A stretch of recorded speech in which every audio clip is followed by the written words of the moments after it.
জীৱনত সকলো আপোনাৰ ইচ্ছামতে নহ'লে আপুনি নিজকে এটা প্ৰশ্ন সোধেনে, মোৰ লগতে এনেকুৱা কিয় হ'ল?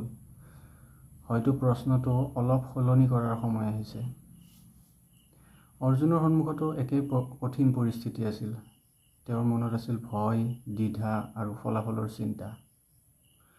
আমাৰ জীৱনতো একেই।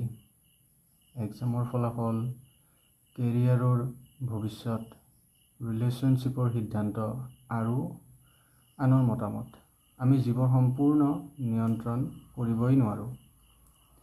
সেইবোৰ নিয়ন্ত্ৰণ কৰিবলৈ গৈ নিজৰ হাতত থকা কামবিলাকো পাহৰি যাওঁ আমি।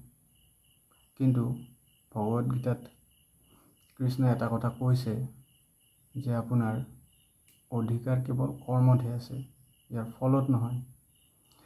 আৰু ইয়াৰ অৰ্থ ফলাফলক গুৰুত্ব নিদিয়া নহয়। অৰ্থটো হ'ল আপোনাৰ প্ৰচেষ্টা, সিদ্ধান্ত আৰু সততা আপোনাৰ হাতত, কিন্তু প্ৰতিটো ফলাফল সম্পূৰ্ণৰূপে আপোনাৰ হাতত নহয়। সেয়ে যিটো আপোনাৰ নিয়ন্ত্ৰণত আছে তাত সম্পূৰ্ণ মনোযোগ দিয়ক আৰু ভৱিষ্যতৰ ফলাফলৰ ভয়টো আপুনি নোহোৱা কৰি দিয়ক। আৰু আজি বৰ্তমান যিটো প্ৰয়োজনীয় কৰ্ম, সেইটো কৰ্মটো কৰক। কাৰণ আপোনাৰ হাতত সমগ্ৰ ভৱিষ্যত নাই, কিন্তু পৰৱৰ্তী সঠিক পদক্ষেপটো আছে।